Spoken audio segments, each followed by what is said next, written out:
तो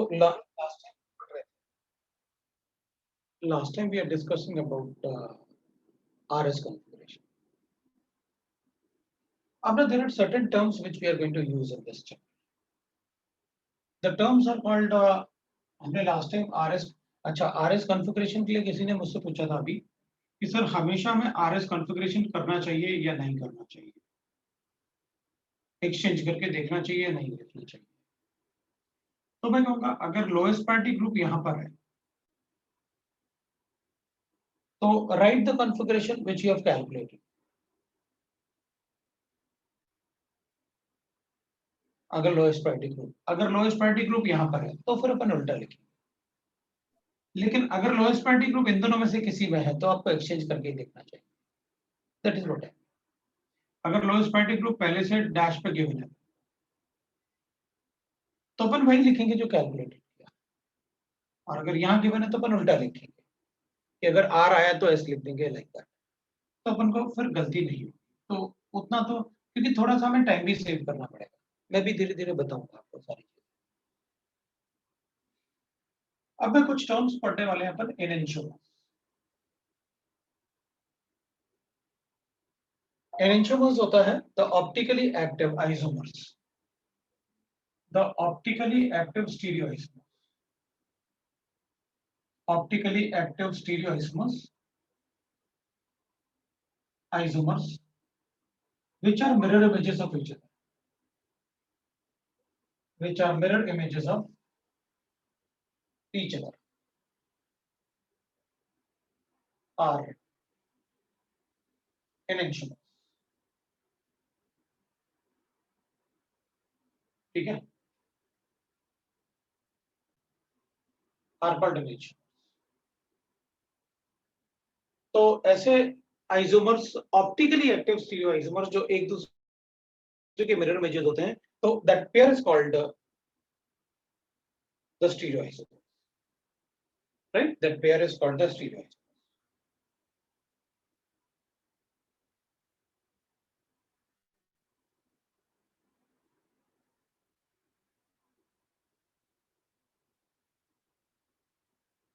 ठीक है, तो what we can write is enantiomers अपने पास आ गए हैं, तो we'll write that optically active stereoisomers which are mirror images of each other। मैं इसमें एक पार्ट और ऐड करना चाहूंगा, तो pair of optically active stereoisomers, ये तो हो गया, मैंने इसको टिक कर लेते हैं। द पेयर ऑफ मैंने उसमें ना पेयर ऑफ भी ऐड किया है, the pair of optically active stereoisomers which are mirror images of each other is called enantiomers। मैं एक एग्जांपल ले लेता हूं, we'll take an example like this। अपने पास एग्जांपल गिवन है, सपोज ये एग्जांपल है, सपोज मैंने एक ऐसे एग्जांपल CHO लिखा, कार्बन लिखा, मैंने NH3 लिखा, NH2 लिखा, और इधर अपन ने CH3 लिखा और इधर अपन ने H लिखा। तो I will write that this compound और इसका मिरर इमेज बनाता हूं।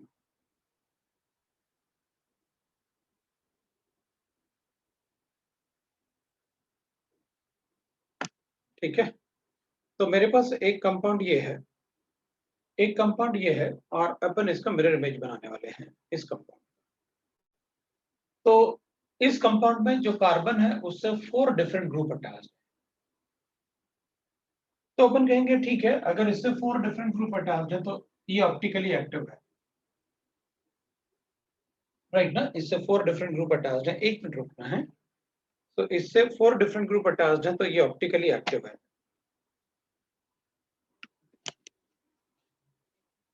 तो ये ऑप्टिकली एक्टिव है।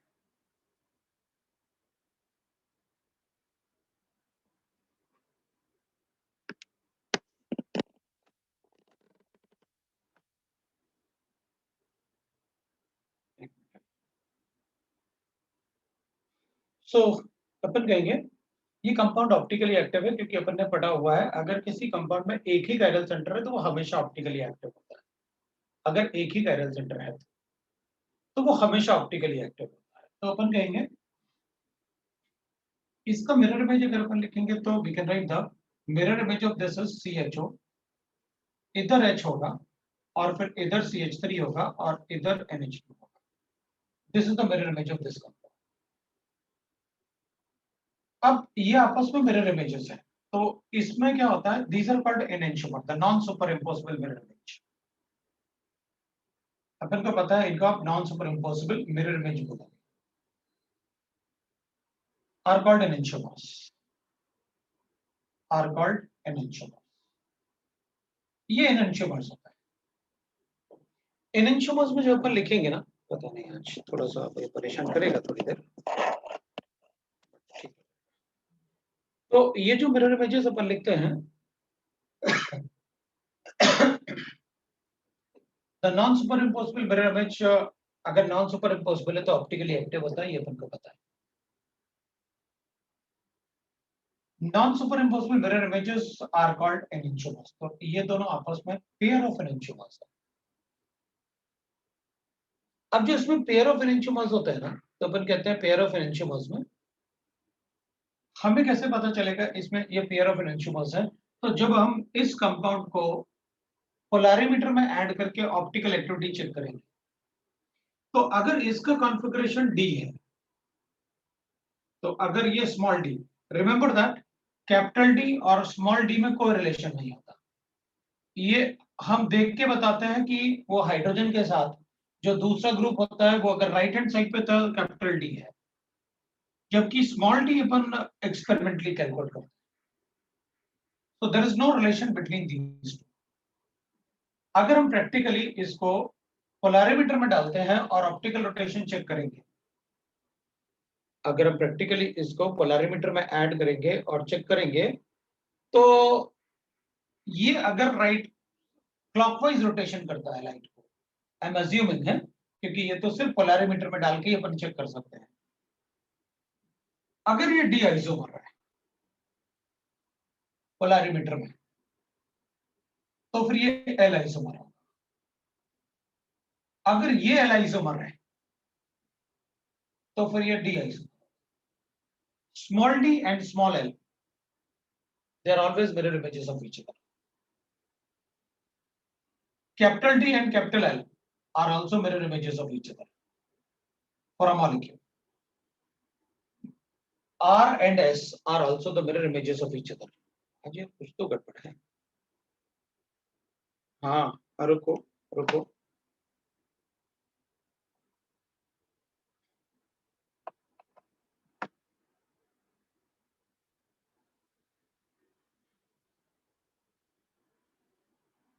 अब अगर कुछ होगा तो थोड़ी देर रुकना, फिर रिकॉर्डिंग बंद करना, मैं थोड़ी देर के लिए वेट करके उसको सेट करूंगा। तो अपन क्या करेंगे, जैसे स्मॉल डी और स्मॉल एल आपस में हमेशा मिरर इमेज होंगे किसी भी मॉलिक्यूल में। जैसे स्मॉल डी अगर ये होता तो वो एल हो जाता, वो डी है तो ये एल हो जाएगा किसी भी मॉलिक्यूल के लिए। अगर ऑप्टिकली एक्टिव मॉलिक्यूल हैं, इसके लिए भी ऑप्टिकली एक्टिव चाहिए, इसके लिए भी ऑप्टिकली एक्टिव चाहिए, इसके लिए भी मॉलिक्यूल ऑप्टिकली एक्टिव चाहिए। ऑब्वियस सी बात है, अगर कॉन्फ़िगरेशन लिखना है तो ऑप्टिकली एक्टिव को होना चाहिए। तो ये दोनों आपस में मिरर इमेजेस होते हैं, ये दोनों आपस में मिरर इमेज होते हैं, ये दोनों आपस में मिरर इमेज होते हैं। मैंने आपको तीनों बताया, आपको तीनों पता है कैसे कैलकुलेट। ये वाला एक्सपेरिमेंटली कैलकुलेट होता है, ये फिशर प्रोजेक्शन में पढ़ाया, और आरएस कॉन्फ़िगरेशन में आपको क्लॉकवाइज एंटी क्लॉकवाइज रोटेशन। तो अब अपन ये नहीं बोल सकते कि नहीं भाई ये आर आ रहा है तो पॉजिटिव लिखना है या नेगेटिव लिखना है, नहीं, उनमें कोई रिलेशन होता ही। ये प्योरली एक्सपेरिमेंटल है, ये प्योरली थ्योरेटिकल है, वो क्लॉकवाइज रोटेशन और एंटी क्लॉकवाइज रोटेशन। तो अपन कहेंगे ठीक है, एक एनेंटियोमर्स का एग्जांपल अपने पास लिया। अब अगर मैं दूसरा एनेंटियोमर्स का एक और एग्जांपल ले लेता हूं और फिर अपन बात करेंगे कि भाई ठीक है, इसमें अपन को एनेंटियोमर्स में क्या पता, ठीक है। तो अपन एक और एग्जांपल ले लेते हैं, that is tartaric acid. Tartaric acid में अपन कहेंगे ठीक है, tartaric acid is like this, CHOH, CHOH and COH. This is tartaric acid. अपन कहेंगे देखो, टार्टरिक एसिड को अगर ऐसे बनाएंगे,